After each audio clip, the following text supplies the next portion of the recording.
Guys welcome back.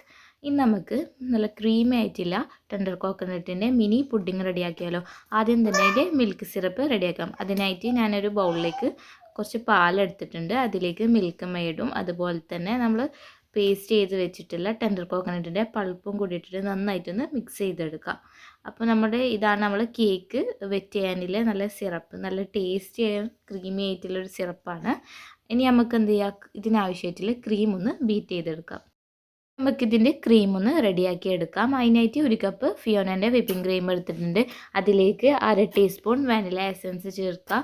ഇനി ഇതൊന്ന് നന്നായിട്ട് ബീറ്റ് ചെയ്തെടുക്കാം. നമുക്ക് ക്രീമി ആയിട്ട് ബീറ്റ് ചെയ്തെടുത്താൽ മതി. നല്ല സ്റ്റിഫായിട്ട് കേക്കിന് വേണ്ട പോലെ ബീറ്റ് ചെയ്യേണ്ട ആവശ്യമില്ല.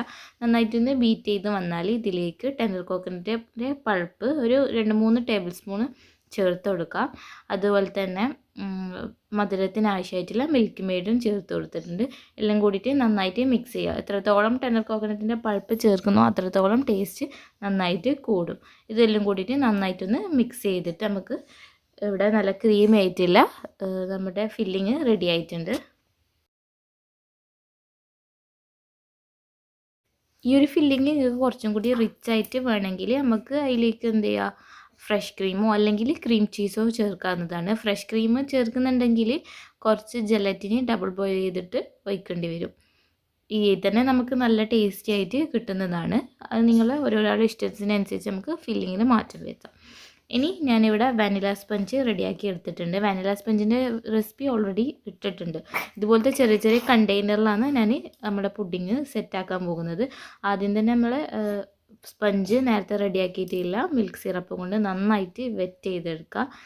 കുറച്ച് നല്ലോണം ഒഴിച്ചാൽ നമ്മുടെ സ്പഞ്ച് നമ്മൾക്ക് വായിലിടുമ്പോൾ തന്നെ നല്ല അലിഞ്ഞ് പോകുന്ന രീതിയിൽ നമുക്ക് പുഡിങ് റെഡിയാവും. ഇനി നമുക്ക് ഫസ്റ്റ് ലെയർ റെഡി ആയിട്ടുണ്ടല്ലോ, അപ്പോൾ നമുക്ക് സെക്കൻഡ് ലെയർ ഒന്ന് സെറ്റ് ചെയ്യാം. സെക്കൻഡ് ലെയർ നേരത്തെ നമ്മൾ റെഡി ആക്കിയിട്ടില്ല ടെൻഡർ കോക്കനട്ടിൻ്റെ ആ ക്രീം ഒന്ന് ലെയർ ചെയ്ത് കൊടുക്കുക. ഞാൻ പേപ്പിംഗ് ബാഗിലാക്കിയിട്ട് നോസിൽ വെച്ചിട്ടാണ് ഇവിടെ നല്ല രീതിയിൽ ഫില്ല് ചെയ്ത് കൊടുത്തിട്ടുണ്ട്.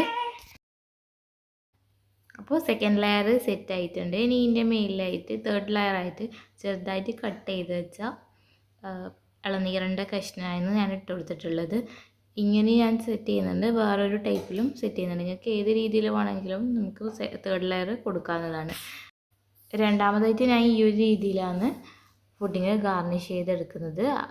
കുറച്ച് ഡെസിക്കേറ്റഡ് കോക്കനട്ട് ജസ്റ്റ് ഒന്ന് മേലിൽ സ്പ്രെഡ് ചെയ്ത് കൊടുത്തിട്ടുണ്ട്. ഇനി ഇതിൻ്റെ മേലിലാണ് ഇളനീരിൻ്റെ ഒരു ചെറുതായി കട്ട് ചെയ്ത പീസസ് ഇട്ട് കൊടുക്കുന്നത്. ഇനി ഇതിൻ്റെ മേലിൽ കുറച്ച് ബദാം ക്രഷ് ചെയ്തതും കൂടി ഇട്ട് കൊടുത്താൽ ഈ ഒരു രീതിയിൽ നമുക്ക് നമ്മുടെ പുഡിങ് ഗാർണിഷ് ചെയ്തെടുക്കാം. ഇതാണ് കുറച്ചും കൂടി നല്ല ടേസ്റ്റ് ഉണ്ടാവൽ എല്ലാം കൂടി ആകുമ്പോൾ. മറ്റെങ്ങനെയും ചെയ്യാം, അതും നല്ല ടേസ്റ്റ് തന്നെ.